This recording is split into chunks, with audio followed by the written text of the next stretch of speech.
할렐루야, 반갑습니다. 우리 옆에 있는 분들 같이 인사하겠습니다. 반갑습니다. 은혜 많이 받으시길 바랍니다. 예. 우리는 레위기를 같이 보고 있습니다. 레위기가 여러분 이렇게 사실 이제 좀 딱딱해요. 제가 봐도 좀 딱딱합니다. 지난주에 저희 어머니께서 전화를 저한테 하신 건 아닌데 아내한테 한 것 같아요. 그래서 얘기하다가 저희 어머니가 야, 레위기, 그러니까 어머니가 제 주일 예배를 그냥 인터넷이 아니라 제 밴드 같은 거, 인터넷을 들으시는 거죠. 들으시는데 하시는 말씀이 좀 지루하지 않냐? 뭐 이렇게 하셨나봐요. 그래갖고 제 아내가 이제 그 아이들은 그걸 그래도 잘 또 아이들도 그 마인크래프트가 아니라 뭐죠 그게 마인드맵으로 그리고 있다라고 얘기를 했습니다. 그래서 그래요. 저희 어머니가 이제 어떻게 보면 또 팩트를 얘기한 것 같은데 제가 생각할 때 그래도 우리 성도님들은 잘 들으실 거라는 생각도 있지만 또 반면에는 또 같은 생각을 할 수 있을 거라는 생각이 들어요. 왜냐하면 저희 어머니가 객관적이거든요. 그래서 제가 생각을 했어요. 어떤 또 설교와 설교자라는 책을 보다가 어떤 내용이 나왔냐면 은혜가 안 되면 그만둬라 이런 이렇게 나와 있더라고요. 그래서 그만둘까 이런 생각을 좀 했었어요. 제가 그래서 16장까지만 가볼까 이런 생각을 하다가 그래도 한번 시작했는데 남자가 한번 칼을 뽑았으면 무라도 썰어야 되지 않을까 이런 생각에 그런 생각이 있습니다. 그래요. 레위기를 저희가 하고 있습니다.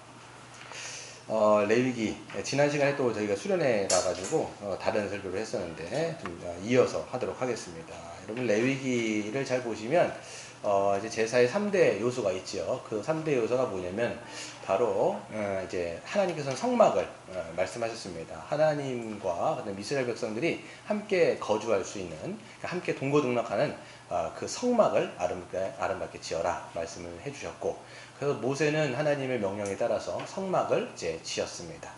그랬을 때 이제 성막은 하는 가장 큰 기능이 뭐냐면 하나님을 예배하는 장소거든요.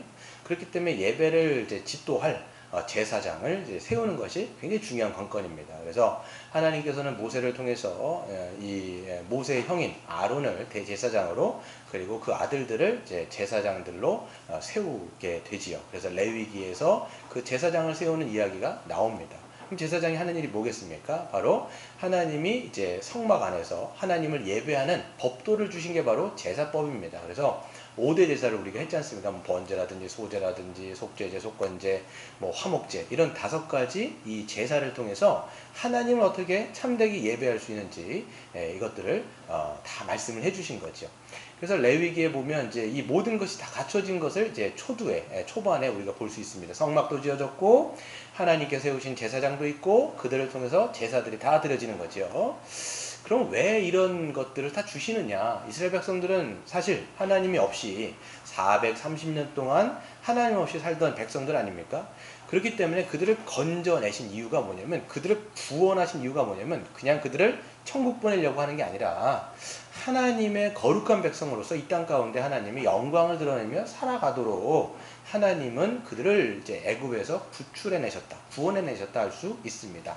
여러분 우리도 마찬가지입니다. 우리를 왜 구원하셨습니까? 라고 얘기할 때는 그냥 우리를 구원해 놓으시고 천국 보내실 것 같으면 바로 천국을 보내시면 되잖아요. 그게 아니라 이 땅 가운데 살아가는 의미와 목적이 있다라는 거예요. 여러분 잘 생각하셔야 돼요. 그래서 우리를 구원하신 목적은 이 세상에서 이 땅에서 우리가 발을 딛고 살면서 하나님의 영광과 하나님의 그 거룩을 드러내는 삶을 우리에게 요구하시고 또 그렇게 살기를 원하신다라는 것이죠. 그래서 이스라엘 백성에게도 마찬가지였습니다. 내가 거룩하니 너희도 거룩하라 라고 말씀하시면서 거룩이 무엇인지를 보여주시는 것이 바로 11장부터 15장까지 나와 있는 정결규례입니다. 그래서 이 정결규례가 이제 11장부터 15장까지가 있는데요.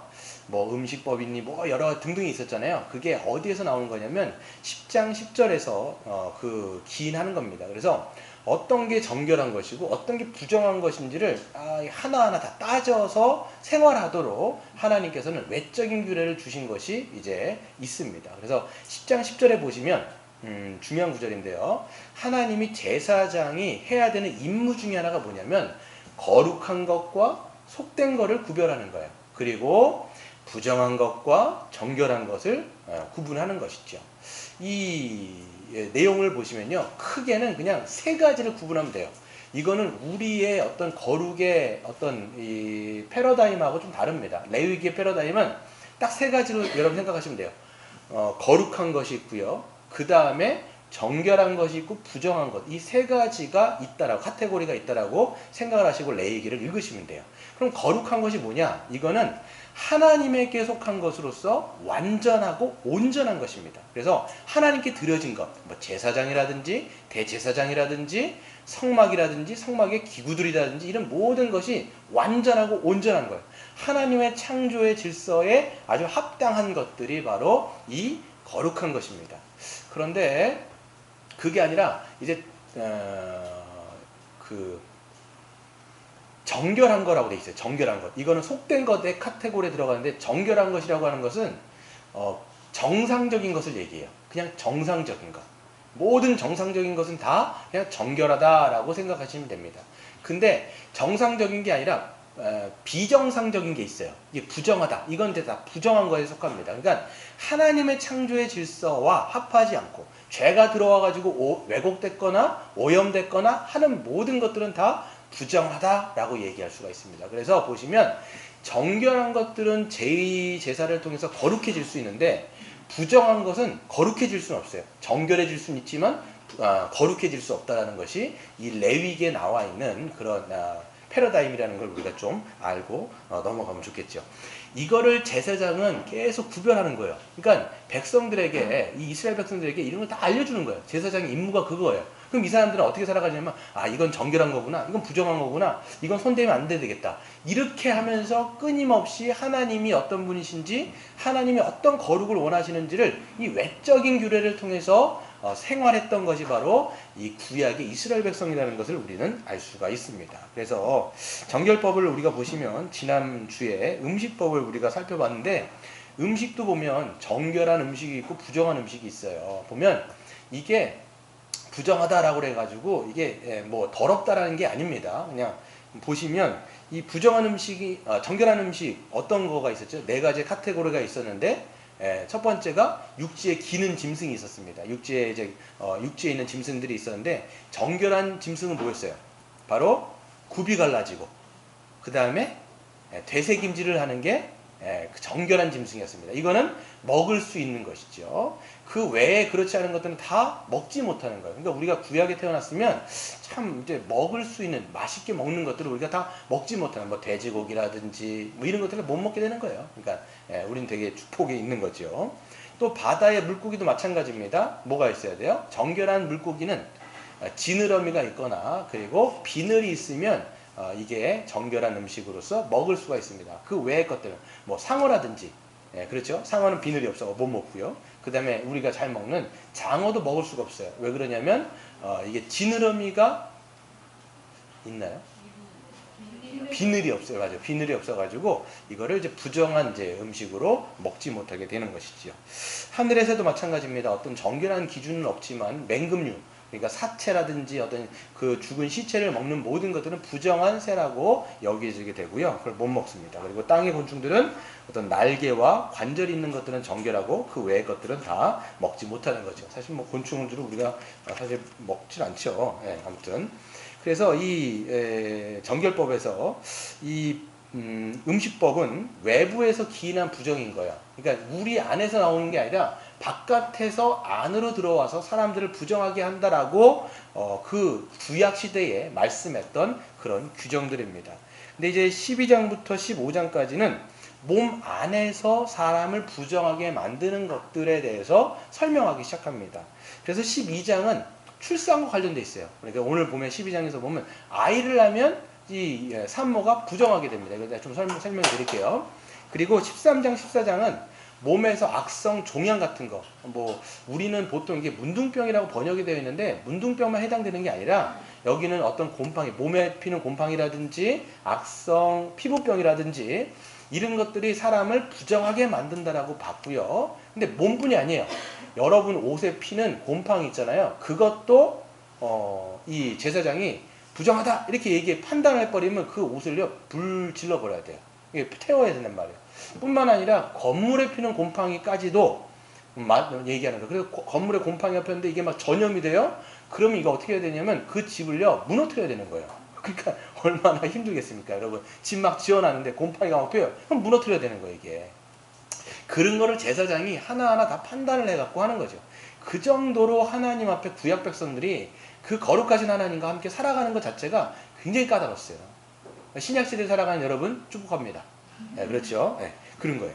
그래서 14장부터 14장은 그런 거에 대해서 이야기하고요. 그 다음에 15장은 바로 몸에서 특별히 이제 남자와 여자의 생식기에서 나오는 그런 유출에 관한 것입니다. 그래서 그 유출을 통해서 부정하게 된 자가 어떻게 하나님 앞에 다시 정결하게 되어지는지를 다루는 것이 바로 이 15장의 내용입니다. 그렇기 때문에 아무리 그렇게 여러분 이스라엘 백성들이 정결하게 살려고 하지만 부정하게 되는 것을 피할 수가 없어요. 그렇기 때문에 하는 게 뭐냐면 1년에 한번 날을 잡아놓고 대청소하는 기간이 뭐냐면 바로 대속죄일입니다. 그래서 그 대속죄일에 양 2마리를 잡아가지고 하나님 앞에 제사를 드림으로써 1년 동안 쌓아놨던 모든 죄악을 하나님 앞에 완전히 말끔하게 청소하는, 해결하는 기간이 바로 대속죄일이라는 것이 16장에 그래서 붙어 있는 것이지요. 그래서 여러분 레위기를 전반을 보면요, 정결하다, 부정하다, 거룩하다 이 얘기를 계속하는 거예요. 그러니까 하나님이 어떤 분이신지를 자꾸만 이스라엘 백성들에게 이야기하는 거예요.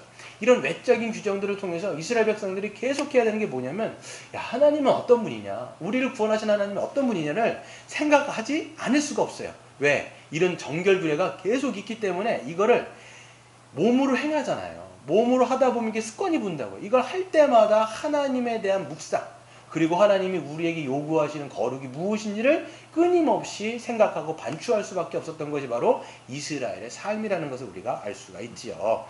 그래서 여러분 보게 되어지면 오늘은요 12장과 15장을 같이 다룰게요. 왜 그러냐면 다음 주는 13장 14장을 하고요, 12장 15장을 왜 함께 묶을 수 있냐면 몸에서 나온 유출이기 때문에요. 그래서 산모가 아이를 낳는 것도 유출이라고 얘기할 수 있는데요, 근데 뒤에서 말씀드리겠지만 아이를 낳는 것 자체가 부정한 게 아니에요. 아이를 낳을 때 피가 함께 나오기 때문에 이게 부정해진다라고 이야기를 하는 거고요. 그다음에 15장에는 이 몸에서 나오는, 특별히 이제 생식기에서 나오는 그 유출로 인해서 사람이 이제 부정하게 되어졌을 때 어떻게 우리가 정결하게 하느냐라는 것들을 다뤄보겠습니다. 여러분 기억해야 되는 게 뭐냐면 구약에 있는 정결법 여러분에게 적용이 될까요, 안 될까요? 하나도 안 돼요. 만약에 음식법 적용되면 음식법을 다 가려야 되는데 안 된단 말이에요. 다른 것도 마찬가지로 지금 12장부터 15장까지 다루는 모든 것들이 문자적으로 우리에게 해당되는 것은 하나도 없습니다. 여러분들이 문자 그대로 하나하나 지킬 필요는 이제 없어요. 그럼에도 불구하고 우리가 왜 레위기를 읽어야 되고 레위기를 우리가 묵상해야 되느냐라고 하는 것은 여기 안에 담겨있는 하나님의 정신이 있는 거예요. 그러니까 하나님은 어제나 오늘이라 영원토록 거룩하시며 동일하신 우리 여호와 하나님 아니십니까? 그렇기 때문에 옛 언약 백성인 구약 이스라엘 백성들에게 요구하셨던 그 정결함이 무엇인지 그 정신은 신약을 살아가는 우리에게도 적용이 된다는 것이죠. 문자 그대로는 지키는 것이 아니라 이제는 우리가 어떻게 됩니까? 신약에 우리는 이제 하나님 사랑과 이웃 사랑을 통해서 이 거룩함이 우리 안에서 어떻게 펼쳐지는지를 이 그림자를 통해서 우리는 볼 수 있다라는 것. 그렇기 때문에 21세기를 살아가는 저와 여러분들이 오늘 우리가 레위기를 읽고 있는다라는 것이죠.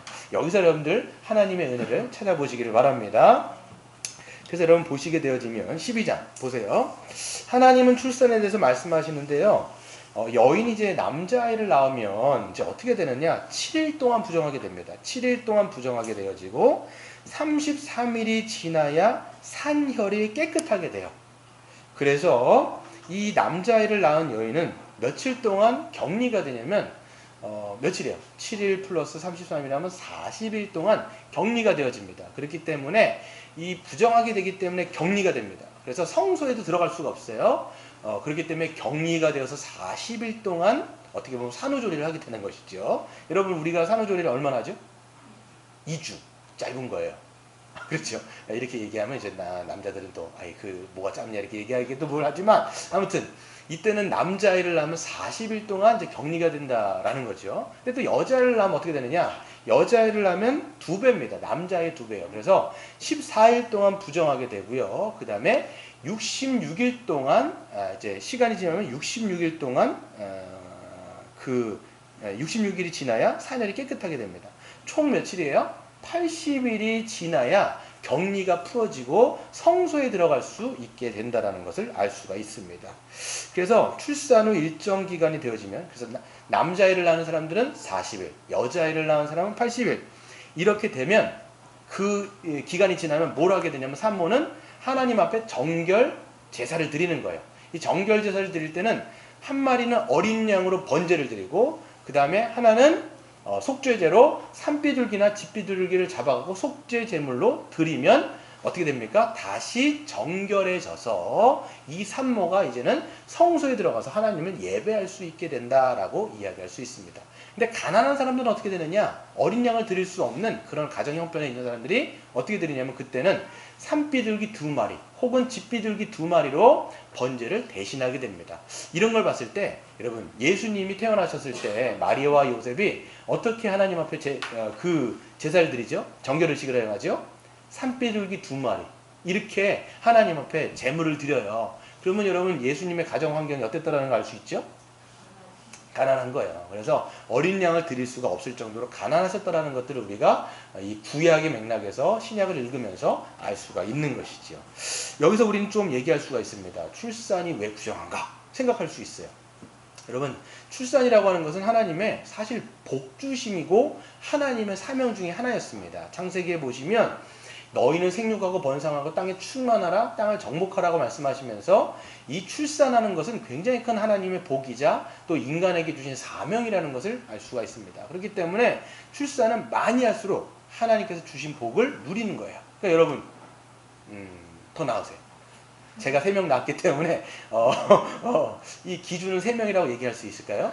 그렇게 말해서 알 수 없겠죠. 그래서 많이 낳으시면 좋을 것 같아요. 그래도 2명 낳으신 분들은 마음 있으신 분들은 하나의 아이를 더 낳는 거예요. 그래서 3명을 만드시고 1명이 갖고 있으신 분은 2명을 낳으시고 또 저 같은 경우는 4명을 낳으려고 하지만 전 불가능해요. 이제는 안 된다라는 거.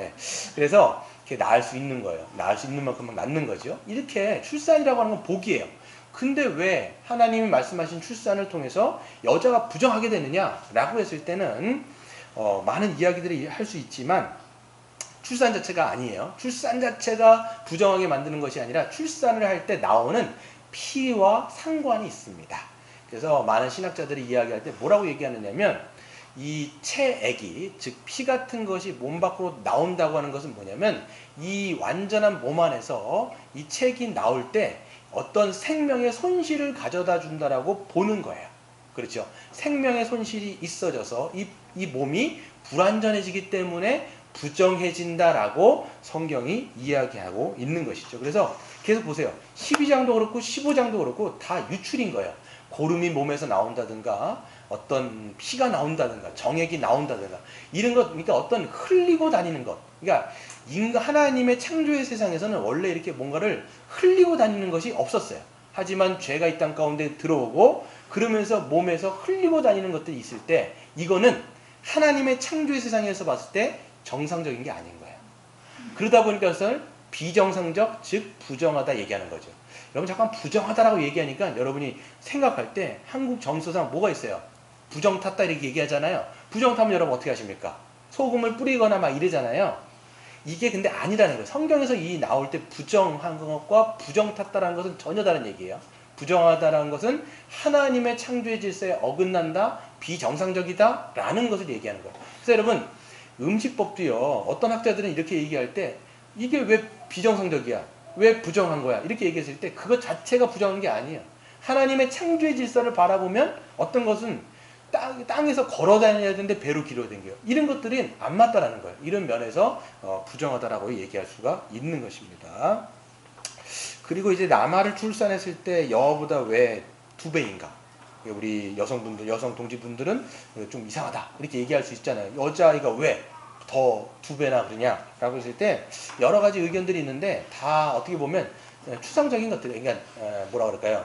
정확하게 이거다라고 얘기하기가 어렵습니다. 어떤 의견들이 있냐면 첫 번째는 그 당시 고대 사회 때 여자아이가 차별을 받은 거예요. 그러니까 남자보다도 열등하다라는 고대 문화에 기인했다라고 보는 견해가 있습니다. 그렇지 않겠죠? 왜냐하면 하나님께서 남자와 여자를 평등하게 지으셨기 때문에 그럴 수가 없습니다.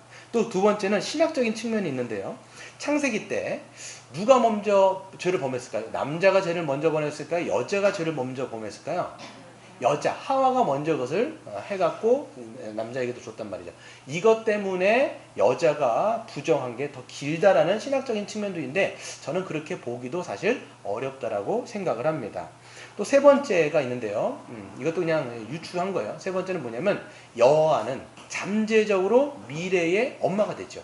미래의 이제 출산도 해야 되고 생리도 해야 된단 말이에요. 그렇기 때문에 뒤에서 보면 생리 자체도 하게 되면 일주일이 부정해진단 말이에요. 잠재적인 그런 것을 갖고 있기 때문에 남자보다도 2배가 부정하다라고 이야기하는 측면들이 있는데 다 얘기할 수가 저는 없다라는 생각이 듭니다. 이건 어떻게 할 수 있을까요? 나중에 여러분들이 천국 가서 하나님에게 물어봐 라고 얘기할 수가 있겠죠. 이건 잘 모르는 것들이에요. 성경에 다 정확하게 나오지 않기 때문에 우리는 알 수가 없습니다. 근데 저는 여기서 알 수 있는 게 뭐냐면 하나님이 이렇게 격리했던 기간들을 둔 것은 누구를 위한 거냐? 사모를 위한 거라고 저는 생각할 수 있습니다. 하나님의 그런 손길들이 느껴지는 장면들인 거예요. 왜 그러냐면 그 당시 여러분 보게 되어지면 지금도 마찬가지지만 뭔가를 일을 막 하잖아요. 노동을 하거나 막 한단 말이에요. 아이를 낳은 다음에 그러면 그거는 그때 그 당시에 보면 감염도 걸릴 수 있는 것이고 육체적인 어떤 그 힘든 부분들, 육체적인 어떤 회복을 위해서는 이런 긴 기간들을 통해서 육체가 회복되어지고 감염을 막고 이런 것들을 위해서 산모를 위해서 하는 하나님의 배려가 숨어 있더라고 이야기할 수가 있습니다.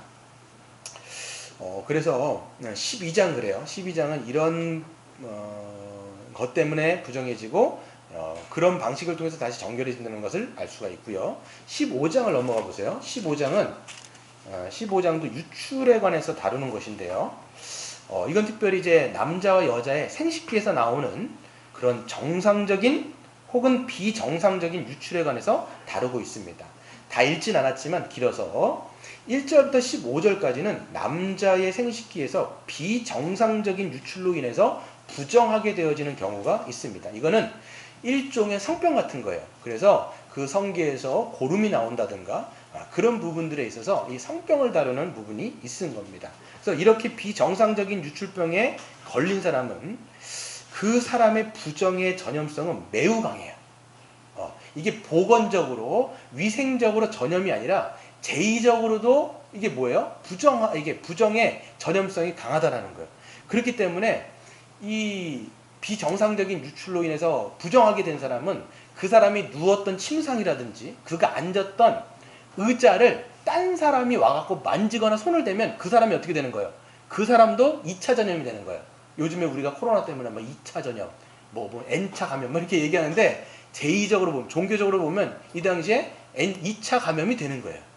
그리고 그 사람이 그 사람이 어떤 침이 튀겼다거나 그 사람과 손이 닿았다거나 해도 다른 사람도 어떻게 되냐면 부정해지는 거예요. 부정해지면 어떻게 되냐면 이 사람은 이제 저녁까지 부정해져요. 그래서 하루가 지나야 다시 이 사람은 어떻게 되느냐면 제사를 드릴 필요 없고요. 이 사람은요. 그냥 몸을 씻고 그 다음에 옷을 빠는 것을 통해서 다시 정결케 되어지는 그런 것이 있습니다. 근데 이 비정상적인 유출로 인해서 부정해진 그 당사자는 어떻게 되느냐? 이 사람은 3단계를 거쳐야 돼요. 첫 번째는 병이 났잖아요. 그러면 이 질병이 낫게 되어지면 일주일 동안 지켜봅니다. 누가 지켜볼까요? 제사장이 지켜보는 거예요. 제사장이 지켜보고 일주일 동안 지켜봐서 이 병이 다시 악화되지 않는다. 이게 온전하게 나았다라고 생각하면 일주일 동안 지켜보고 그 다음에 8일째 되는 때에 이 제사를 드리는 거예요. 그래서 이것도 어떤 제사를 드리냐면 집비둘기 2마리를 가져다가 번제와 속죄제를 통해서 정결하게 되는 것이죠. 그리고 몸을 씻고 옷을 빨고 그다음에 제사를 드리는 것을 통해서 정결케 되어지는 그런 단계들이 쓰여 있습니다. 그 다음에 이제 16절부터 18절까지 보시면요. 여러분들 보시면 16절, 18절은 정상적인 남성의 유출로 인해서 부정해지는 결과예요. 부정해지는 거예요. 이건 질병이 아닙니다. 이거는 사춘기 때 할 수 있는 어떤 몽정이라든지 그 다음에 부부관계로 인해서 사정하는 것을 통해서 부정하게 되어지는 것들을 이야기하는 거예요. 그렇죠? 저도 이거를 하면서 말하기가 좀 애매하다 이런 생각을 좀 많이 했습니다. 근데 여러분 잘 보시면요, 성경에서는요 설교 시간에 여러분 성관계, 성문제 이런 거를 설교 시간에 잘 안 다루잖아요. 근데 실제로 보면요 성경에 그런 내용이 되게 많이 나와 있어요. 그러니까 제가 생각할 때 성경을 읽으면 읽을수록 이런 문제를 더 다뤄야 되겠다 이런 생각이 있어요. 부부간의 성관계 이런 문제 있잖아요. 이런 걸 다뤄야 돼요. 근데 어떻게 보면 교회 안에서는 이런 거를요 금기화 시켜버려요. 오히려 입에 올리기는 뭐 꺼려하는데 여러분 성경 읽어보세요. 그런 얘기 굉장히 많습니다.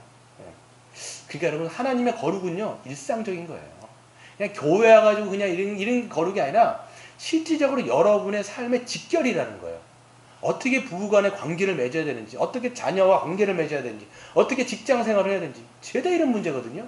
그러니까 하나님의 거룩은 우리의 일상에 너무 긴밀하게 들어온 문제다. 그래서 유진 피터슨이라는 학자가 하나님의 거룩에 대해서 이야기할 때 뭐라고 얘기하냐면 문지방에 턱이 없어야 된다고 딱 이 얘기를 해요. 문지방에 턱이 없어야 된다. 여러분 문지방에 턱이라는 게 있잖아요. 보면 턱이 뭐예요? 안과 밖을 나누는 이게 경계란 말이에요. 한국 사람 같은 경우 우리는 거룩을 그런 식으로 생각해요. 그러니까 항상 거룩은 우리 안에 섹터를 만들어요. 교회 안에서의 거룩. 근데 이 문턱만 넘어가면 이 거룩이라는 걸 생각을 안 한단 말이에요. 근데 이 유진 피터슨의 학자가 뭐라고 얘기냐면 우리의 참된 거룩이라는 것은 문지방이 없어야 됩니다. 이음새가 없어야 돼요, 여러분. 교회에서 하는 것과 여러분의 일상을 살아가는 것이 연결이 돼야 되는 거예요, 다. 이것이 여러분의 어떤 부부간의 관계, 자녀와의 관계, 그리고 사람들과의 관계, 이런 모든 전반적인 것들 가운데 이게 실현되어지느냐? 그게 여러분의 거룩인 거예요. 그러니까 교회에서만 하는 것, 이걸로만 생각하면 여러분, 거룩이 지금 단절되어 있는 거예요. 하나님의 거룩은 그게 아니라는 걸 여러분들이 생각하셔야지. 그래서 보시면 이렇게 됐는데, 이렇게 정상적인 유출로 해서 부정하게 되어지는 경우는 어떻게 되느냐? 그냥 남성과 여성이 그 관계를 한 후에 몸을 씻고 하루가 지나면 정결하게 됩니다. 그렇게 되는 것이죠. 이거 제가 말씀드렸어요. 신약인 지금을 살아가는 우리에게 적용이 된다 안 된다? 안 돼요, 여러분. 그 정신만을 좀 약간 생각해 두시라는 거예요.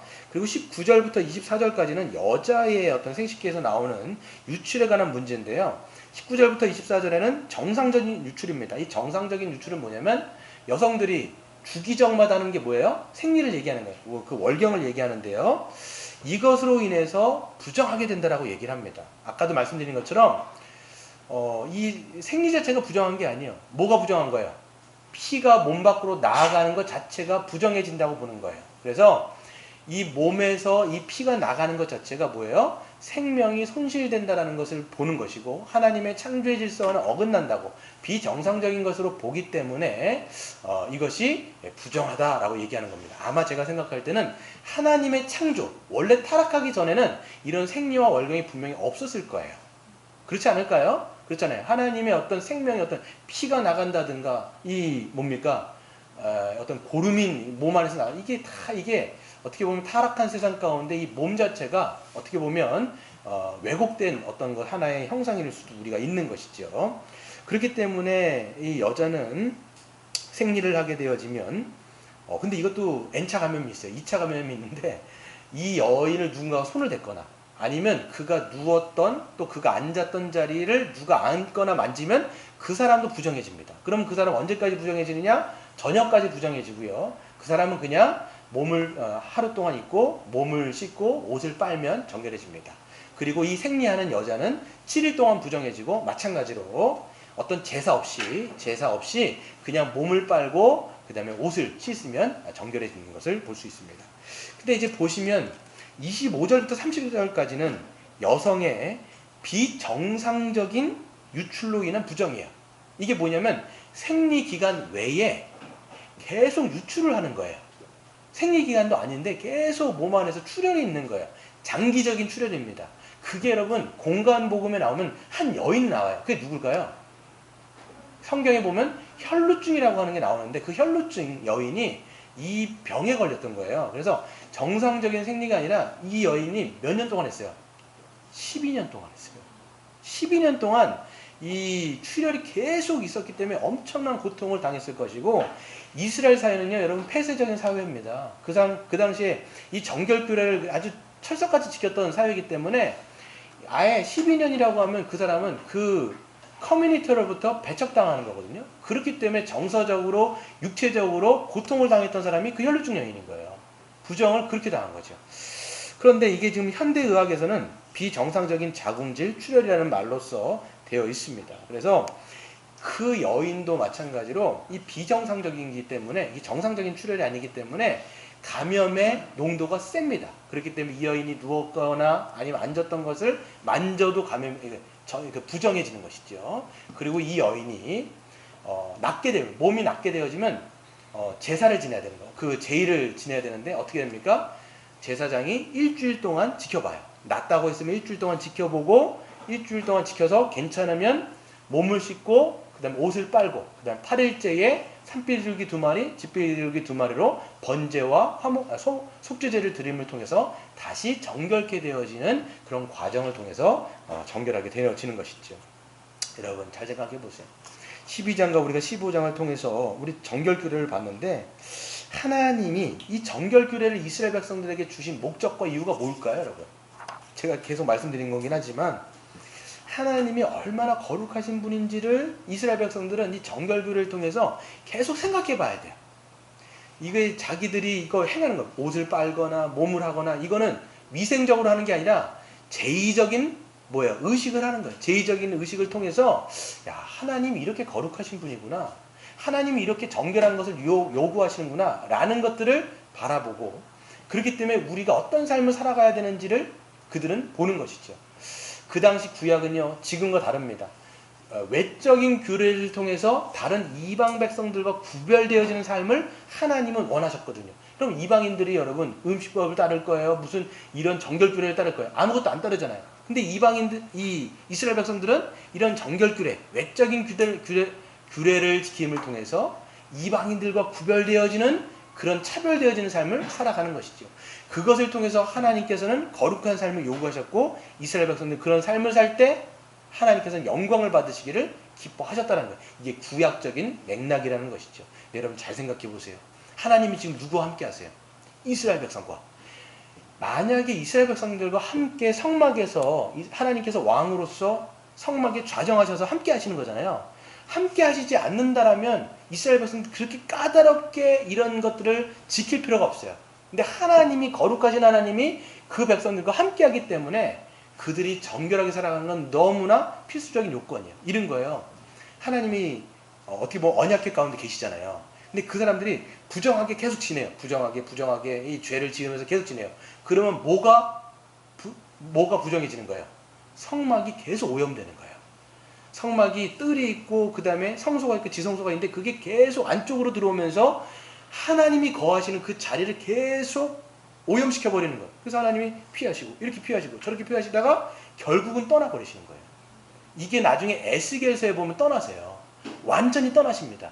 이스라엘 백성들이 얼마나 나중에 성전에서 해괴한 짓을 하는지, 하나님을 섬겨야 되는 그 성전 안에서 그 아세라와 그런 것들을 같이 섬겨요. 거기다 목상을 두고요. 거기서 막 하나님도 섬기고 거기도 이방신도 섬기니까 하나님이 있을 곳이 없는 거예요. 그래서 나중에 어떻게 됩니까? 하나님께서 완전히 그 성전에서 하나님의 영광이 완전히 떠나가는 거예요. 그리고 하나님께서는 이방 민족을 통해서 그 이스라엘 백성들을 어떻게 합니까? 공격하시잖아요. 그리고 어떻게 합니까? 성전을 회파해버리고 완전히 그것을 다 밀어버리는 거예요. 사실 하나님께서 그걸 행하신 거거든요. 그래서 이스라엘 백성들이 어떤 생각을 하게 되냐면, 하나님이 성전에 살아계신데 어떻게 우리 민족이, 그리고 이 성전이 완전히 흔적도 없이 사라졌을까? 이런 퀘스천 마크를 신학적으로 해버리는 거예요. 하나님께서 말씀하시죠. 성전에 하나님이 살아계신 게 아니었거든요. 성전이 하나님이 계신 곳이 아니라 하나님은 거기서 좌정하시지만 죄악이 하나님이 있을 수가 없도록 만들어버린 거예요. 이런 게 여러분 성경의 곳곳 가운데 나옵니다. 이스라엘의 역사를 보면요, 이스라엘 백성들이 나중에 약속의 땅 가나안 땅에 들어가요. 약속의 땅 가나안 땅에 들어가면 이제는 그때는 성전은 없지만 성막이 그대로 있을 거란 말이에요. 그럼 그들이 어떻게 하냐면 들어가자마자 하나님이 요구하신 그 삶을 살아가는 게 아니라 아예 가나안화 돼버려요. 그러니까 이 세상 민족과 완전히 동일화 돼버린다는 거예요. 동일화.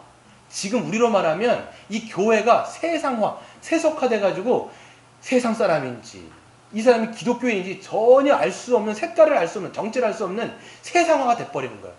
그러니까 하나님이 이게 너무 힘들어 하시는 거예요. 하나님이 그들과 함께 하시는데 있을 곳이 없는 거예요. 자꾸만 계속 피하시는 거예요. 계속 피하시는 거예요. 그럼 나중에 어떻게 하시냐면 블레셋이 공격을 합니다. 블레셋이 딱 공격을 하는데 그때 제사장이 누구냐면 엘리라는 사람이 아시죠?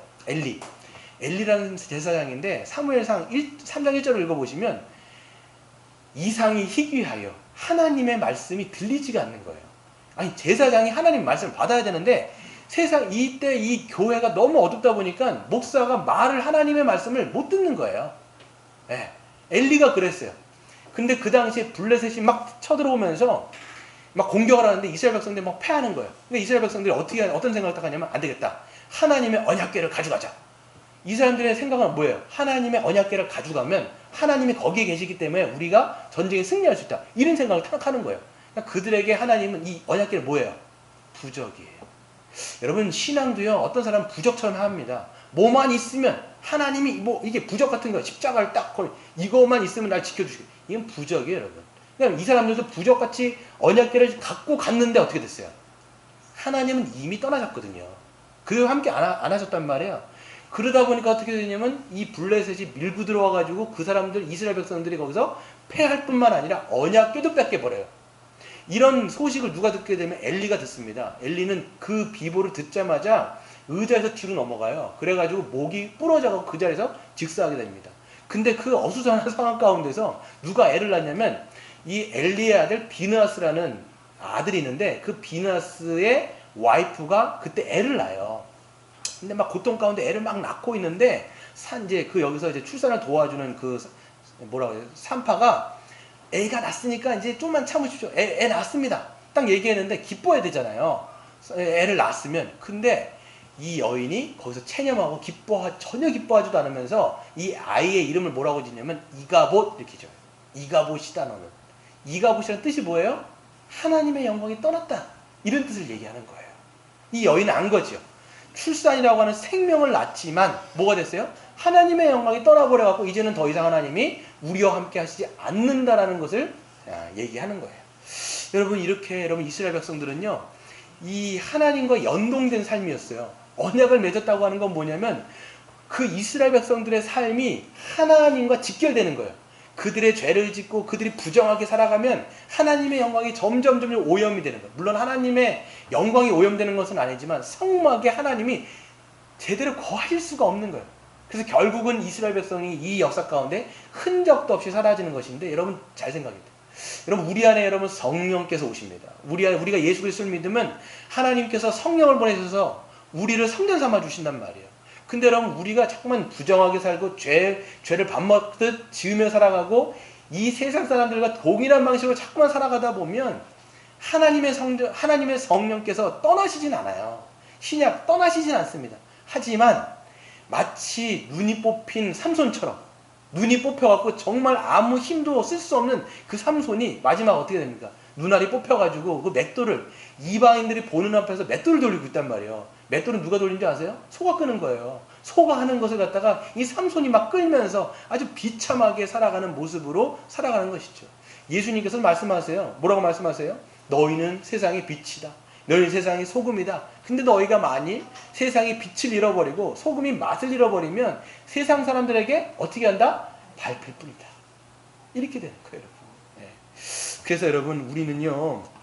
우리가 구약의 역사를 통해서 보게 되어지면 하나님과 언약을 맺은 이스라엘이 얼마나 하나님과 직결되어지는 삶을 살아가야 됐었는지, 하지만 그것에 실패했기 때문에 하나님께서는 그들을 역사 속에서 완전히 사라지게 하시고, 그럼에도 불구하고 하나님은요, 그 하나님의 계획을 취소하지 아니하시고 하나님의 백성을 통해서 끊임없이 영광받기를 기뻐하셨기 때문에 이 세상 가운데 누구를 보내셨어요? 하나님의 참된 백성이자 하나님의 참된 독생자 예수 그리스도를 이 땅 가운데 보내셔서 우리의 모든 부정을 도말하신 거예요. 여러분, 우리의 부정이, 여러분, 이게 하나님이 해결하지 아니하시면 이거는 전혀 해결이 안 되는 거예요.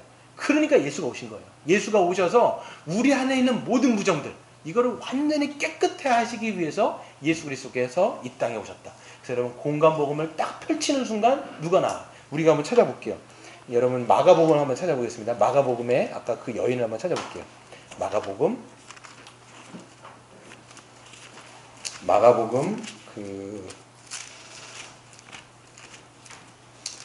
마가복음에 보시면 25절 보세요. 마가복음 5장 25절, 마가복음 5장 25절.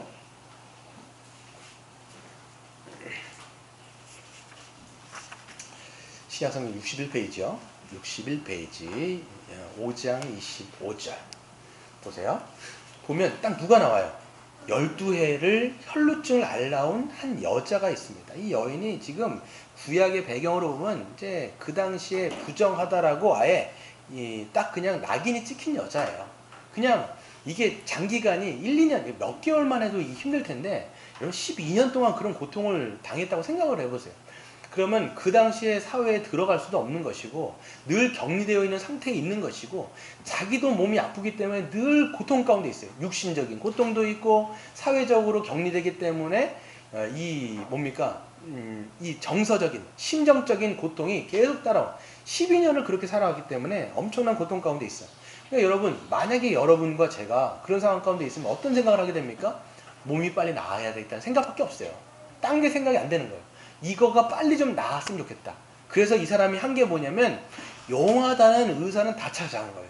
용하다는 의사는 다 찾아간 거예요. 그게 뭐예요? 26절. 많은 의사에게 많은 괴로움을 받았고, 갔는데 치유가 안 되는 거예요. 그냥 고통만 더해지는 거예요. 치유가 되는데 안 돼요. 그러니까 뭐만 쓰는 거예요? 돈만 허비하는 거예요.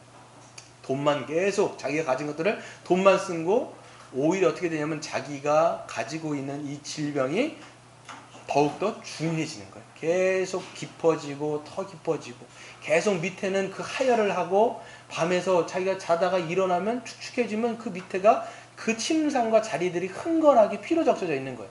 이런 고통스러운 삶 가운데, 그러니까 그 사람이 어딜 지나가면 사람들이 그냥 생각하는 거예요. 저 여자는 부정하다. 딱 생각하는 거예요. 그러니까 누군가 말도 못하고 누군가 어떤 관계를 섞지도 못하고 내내 이런 거예요. 그러니까 이 사람이 남편이 없었을 거예요, 아마. 12년 동안 혼자 내내 이렇게 외롭게 살아가는 그런 고통스러운 여인을 보게 되는 것이죠. 그런데 그때 이 여인에게 하나의 소식이 들립니다. 어떤 소식이 들리냐면, 그 당시에 그 사회에 센세이션을 일으키고 있던 예수님이 찾아왔다는 소문을 딱 들어요. 예수님이. 근데 예수님은 그 당시에 여러분 모든 질병을 막 고치시고, 오히려 요한복음 같은 데서는 죽은 자 나사로까지 막 살리시는 소문이 막 들리는 거예요. 그러니까 여러분, 예수님은요, 그 당시에 엄청난 정치적인, 사회적인, 경제적인 그 모든 분야에 있어서 센세이션을 일으켰던 청년이었어요.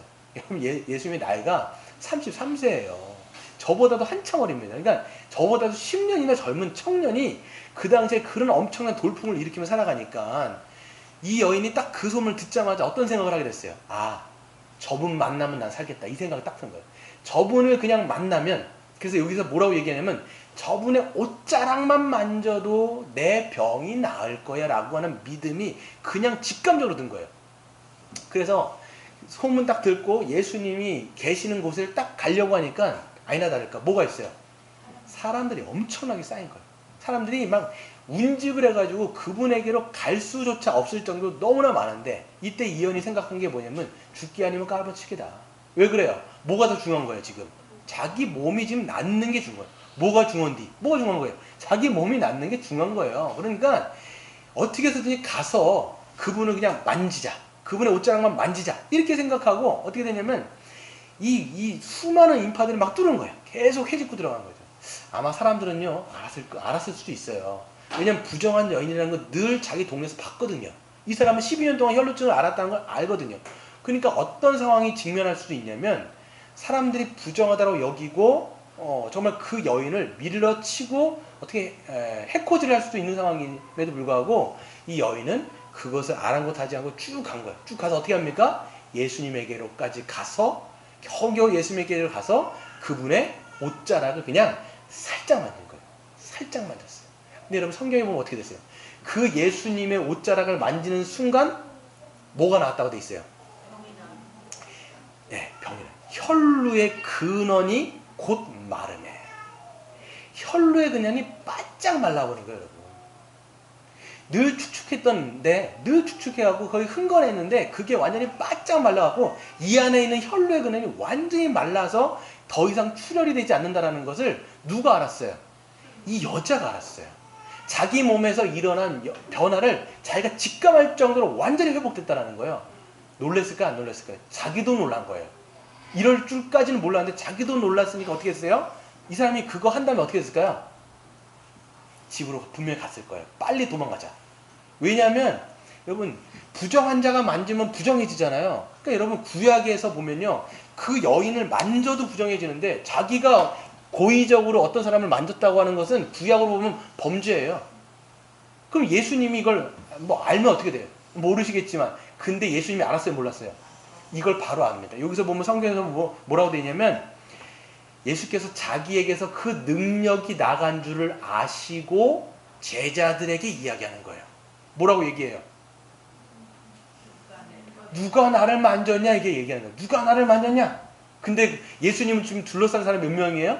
몇천 명, 만 명 가까이 되는 사람들이 운집해 있으니까 제자들이 그걸 딱 듣고 황당해하는 거예요. 예수님, 선생님, 지금 예수님을 누가 만진 게 아니라 뭐라고 얘기해요? 애워싸서 밀고 있는 겁니다. 예수님은 지금 무슨 말을 하세요? 지금 다 사람들 밀고 있는 거 안 보이세요? 만진 사람이 아니라 밀고 있는 거예요. 이렇게 얘기할 때 예수님 뭐라고 말씀하세요? 누군가가 믿음으로 자기를 만졌다라는 것을 아시는 거죠. 왜 그래요? 예수님은 하나님이시기 때문에 자기를 누군가가 만졌다는 걸 아시는 거예요. 그리고 아마 둘러서 찾아보신 것 같아요. 누가 자기를 만졌는지 계속 찾아보신 것 같아요.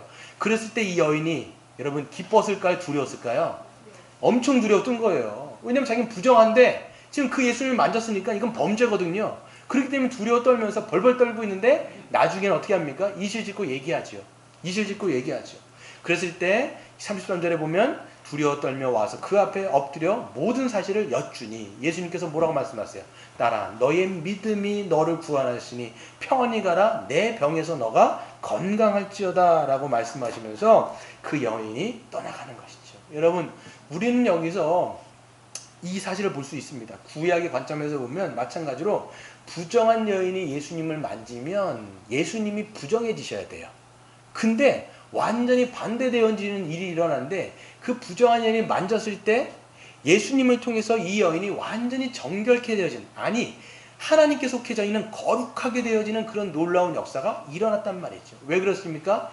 예수 그리스도는 그 거룩의 근원이시기 때문에 우리가 그분을 만지면 우리가 부정해지는 것이 아니라 그분이 부정해지는 것이 아니라 우리가 거룩해진다는 것을 우리는 알 수가 있습니다. 여러분 우리는 이 여인을 보면서 우리는 생각하셔야 돼요. 이 혈루증 여인을 보면서 이 신약에 써놓은 이유는요. 물론 역사적인 사실이에요. 이 일들은 분명히 역사 속에서 일어난 사건입니다. 근데 이 기자들이 이것을 기록해 놓은 데에는 이유들이 있단 말이에요. 왜 이걸 기록해 놨을까요? 이 혈루증 여인을 보면서 누구를 보라는 거예요? 바로 우리예요. 우리 자신이 얼마나 부정한 자인지 하나님 앞에 설 수도 없는 부정한 자인지 우리로 하여금 이 여인을 통해서 보라는 거예요. 우리 안에 이 죄악의 이 근원들이 있기 때문에 날마다 우리 안에서 얼마나 많은 쓰레기 같은 것들이 흘러나오고 쏟아져 나오고 그것이 우리의 몸과 마음과 영혼을 더럽게 만드는 것인지 보라는 거예요. 혈루의 근원이 마르지 않는 이상 우리 안에 이 죄가요. 우리는 이 정욕들이 이 욕망들이 우리를 휘두르고 이 우리 안에 있는 이 탕류들이 날마다 흘러서 우리 예수님 말씀하셨잖아요. 밖에서 들어오는 것이 우리를 더럽게 만드는 것이 아니라 우리 안에서 나오는 것이 우리의 몸을 더럽게 만든다라고 이야기하지 않습니까? 우리 생각해 보세요. 우리 안에 이 마음들 안에서 탕류들이 얼마나 여러분 많이 쏟아져 나옵니까? 제가 이 비 많이 오고 있는데 저번에 약간 그친 것 같아갖고 집에서 이제 이 자전거를 타고 교회로 이제 오는데 찾기를 이제 하고 안양천으로 들어가려는데 막혀 있는 거예요. 안양천이 막혀 있는데 딱 보니까 안양천 자체가 완전 침수가 됐어요. 여러분 보셨어요? 보면 거기 안에 보면요 이렇게 도로들이 있고 그다음에 나무들이 막 심겨져 있고 막 있단 말이에요. 나무가 완전 잠겨고 나무 끝만 남았어요. 모든 게 잠겼어요. 이게 뭐냐면 보면 거기서 계속 이 막 뭐예요? 얘는 거기 원래 그 맑았거든요. 거기가 굉장히 말라갖고 고기가 있는데 이제는 고기가 흔적도 없이 아예 이 탕류들이 막 흘러가가지고 그냥 막 떠내려 가고 있더라고 보니까. 야 무서운 거 무서운 거. 그걸 보면서 여러분 우리 마음이 그렇다는 거 마음이. 우리가 하나님을 만나기 전에는 우리의 마음이 어땠냐면 그 탕류로 그냥 더러워지는 거예요. 그냥 이 막 분탕질 쳐가지고 이 안에 이 모든 온갖 불순물들이 우리 안에서 계속 우리의 생각과 우리의 마음을 그냥 더럽게 만드는 것이죠. 그렇기 때문에 여러분 우리가 예수 그리스도께로 가는 그래서 그분의 옷자락을 잡는 순간은 언제냐? 그분을 참되게 영접하는 때가 언제냐? 내가 그런 자라는 걸 아는 때예요. 그래서 이 내 안에 있는 이 탕류로 인해서 내 안에 있는 죄성이 이것 때문에 하나님이 부정한 자를 어떻게 내가 이 부정의 근원이 없어질 수 있겠습니까?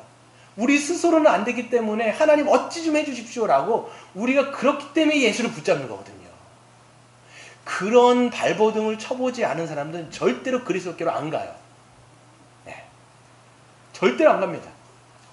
그런 방식으로 그리스도께로 가지 않고 그리스도를 붙잡은 사람들은요. 그 예수는 그냥 나에게 복을 주시는 예수를 붙잡는 거지 이런 여인과 같은 마음으로 가지 않는 사람들은 절대로 참된 예수를 만날 수가 없는 거예요.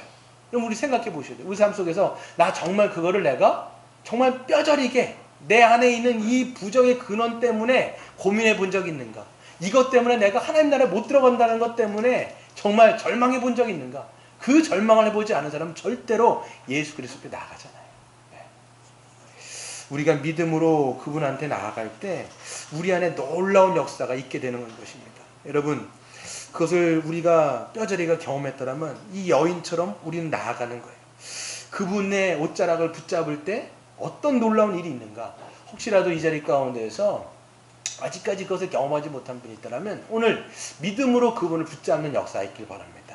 믿음으로 붙잡았을 때 놀라운 일들이 벌어지는데 우리가 아무것도 한 것이 없이 그분의 옷자락을 믿음으로 붙잡을 때 그분의 거룩의 그 근원이 우리에게로 들어오고요.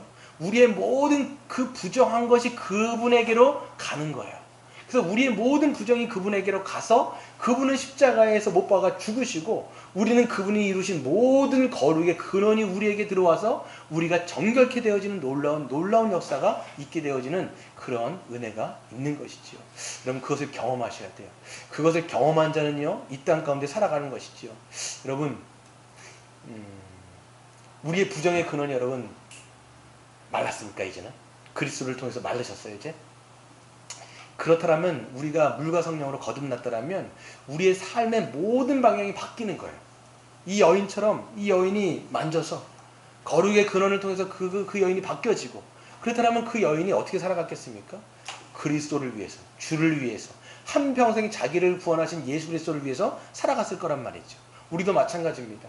그리스도로 말미암아 거룩하게 되어진 우리는 그렇기 때문에 우리 안에 놀라운 역사를 누가 진행하시느냐? 성령께서 하세요. 성령께서 우리 안에 들어오시면 이 성령의 불이 우리 안에 있는 모든 부정의 근원들을 불로 마르게 하시고 이제는 우리 안에 거룩한 흐름으로 나가게 하는데 그렇기 때문에 예수 그리스도를 믿는 자는 우리의 삶의 모든 방향이 바뀌게 되는 거예요. 우리의 어떤 추구하는 방향과 추구하는 어떤 가치와 추구하는 어떤 내용들과 그런 모든 것들이 그리스도를 위해서 살아가도록 바뀌게 되어지는 것이지요. 여러분 어떻습니까? 여러분 어떠세요? 바뀌었습니까? 네. 우리가 우리 안에 부정의 근원이 마르고 성령의 역사가 우리 안에 진행된다면 모든 것들이 이제는 진행되는 거예요. 거룩한 쪽으로 살아가게 되는 것이죠. 이러면 어떻게 살아가세요? 거룩한 하나님을 사랑하고 내 이웃을 사랑하며 나만을 위해서 살아가는 것이 아니라 그리스도를 위해서 살아가는 그런 삶의 방식으로 가게 되는 것이죠. 여러분 참된 거룩을 추구하게 되는 것입니다. 예전에 우리가 이 거룩의 근원들이 말랐던 사람들은요, 이제는 자신을 부정하게 만들었던 죄를 미워하게 되어지고 그것들과 싸우게 되어지고 그런 습관들을 인식하게 되어지고 절제하게 되어지고 그런 것들을 정리하기 시작하게 되어지고 오히려 주를 위해서 살아가려는 마음들이 커지게 되어지고 그리고 지체들을 돌아보며 섬기려는 마음이 커지게 되는 것이죠. 여러분, 한 가지만 또 좀 얘기를 할 텐데요.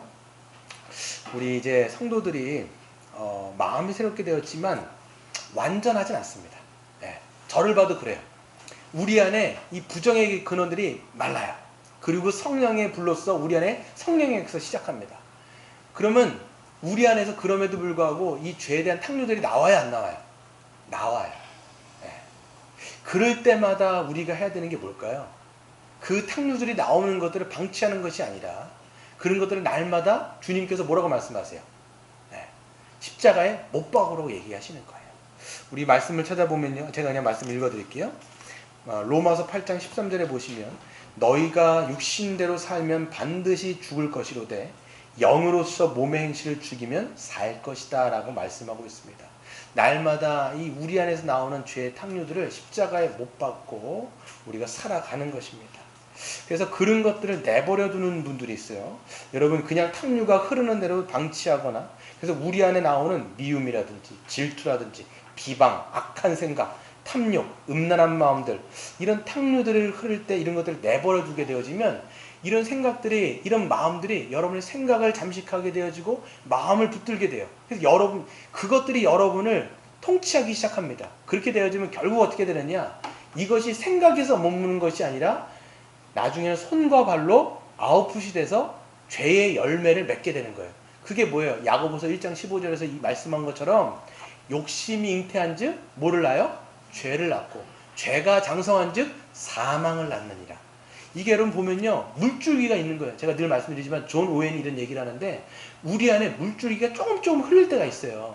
그러니까 여러분, 성경의 기자가 얘기하는 게 뭐냐면 무릇 지킬 만한 것 중에 뭘 지켜라?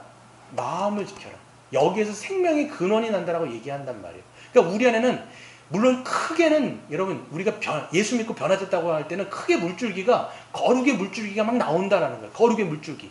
정결하게 하는 샘이 우리 안에서 자꾸만 넘쳐 흐르는 거예요. 이게 여러분 성도예요. 이게 성도의 마땅한 모습이에요. 그런데도 불구하고 우리 안에 조금씩 이것이 뿜어나올 때가 있어요. 두 가지의 뿌리가 있는데 여기서 잠깐만 뭐가 나와요. 그럴 때마다 이 물줄기를 여러분 이걸 누르지 않으면 이게 결국은 죄로 열매를 맺어버리는 거예요. 그 죄의 열매가 뭐냐면 사망인데, 사망이라고 하는 게 뭐냐면 우리 영적으로 죽는다라는 건데, 여러분 우리가 하나님과 관계가 완전 끊어지진 않아요.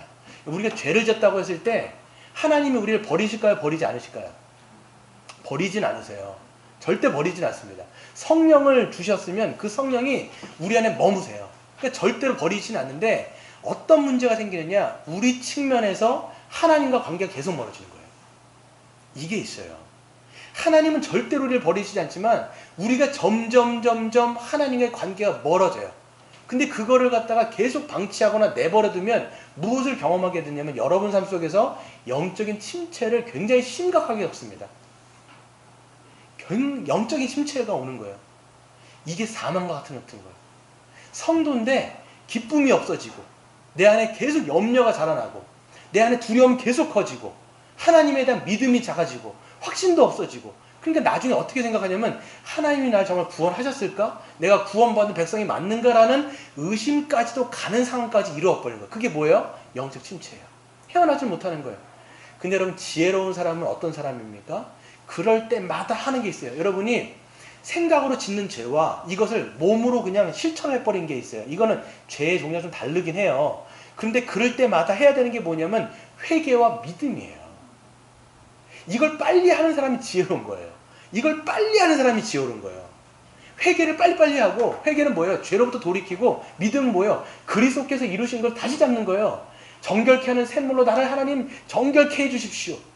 이 부정인 사람이 어떻게 했어요? 구약에서는 몸을 씻고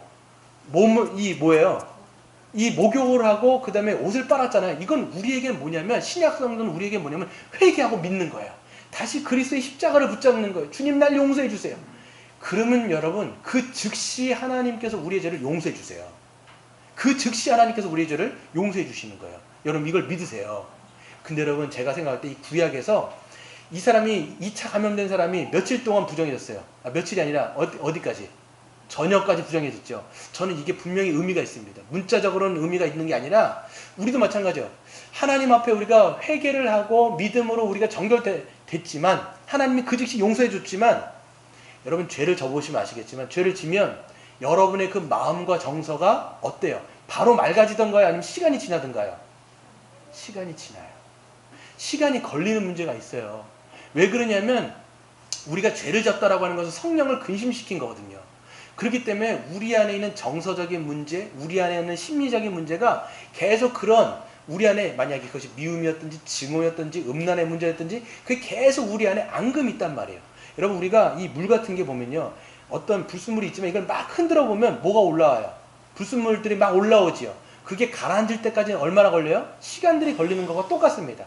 하나님은 우리의 죄를 즉각적으로 용서해 주지만 그 죄를 진 당사자는 그 마음이 다시 평안해지기까지는 일정한 시간이 걸린다는 걸 아는 게 중요한 거예요. 그래서 여러분들이 삶 속에서 지혜로운 건 빨리빨리 회개하고 빨리빨리 그 주님과 믿음으로 나아가는 것이지만 이런 일들이 있다는 것을 염두에 두시고 살아가는 것이죠. 그렇기 때문에 여러분 우리가 이런 경건의 연습들을 할 필요가 있습니다. 마음이 새롭게 된 성도들은 계속해서 믿음으로 순종하는 훈련과 연습이 필요한 것이죠. 이 구약의 성도들이 이 정결 의식을 통해서 날마다 몸을 씻고 그 다음에 정결 의식을 치렀던 것처럼 그것이 그들의 삶 속에서 훈련되어지고 연습되어지고 그것이 습관이 되었던 것처럼 우리에게도 마찬가지입니다. 제가 생각해 보면 하나님께서 구약의 백성들에게 그렇게 몸으로 행하도록 말씀하신 건 뭐냐면 습관이 들으라고 말씀하신 것 같아요. 여러분 우리 경건도요 그냥 아는 것으로 끝나는 게 아니에요. 여러분 머리로 안다라고 이게 여러분 경건한 삶으로 나아가는 게 아니거든요. 뭐가 있어야 돼요? 믿음의 훈련과 믿음의 연습이 있지 않으면 이것이 습관이 자리 잡지 않습니다. 여러분 나쁜 습관, 여러분 우리가 속담 가운데 이런 얘기 있죠. 세 살 버릇이 언제까지 가요? 여든까지 가는 거예요. 신앙에도 여러분 연습과 훈련을 통해서 뭘 길러야 되냐면 이 습관을 길러야 되는데 이 좋은 습관을 뭐라고 얘기하냐면 성경에서는 덕이라고 얘기합니다. 베드로후서에서 보면 뭐라고 얘기하냐면 믿음의 지식의 덕을 쌓으라고 얘기합니다. 이 덕이라고 하는 것은 고대 헬라 철학에서 보면 우리 안에 선한 습관들이에요. 그러니까 여러분 우리가 예수를 믿고 우리 안에 부정의 근원이 말라지고 거룩의 근원이 들어왔어요.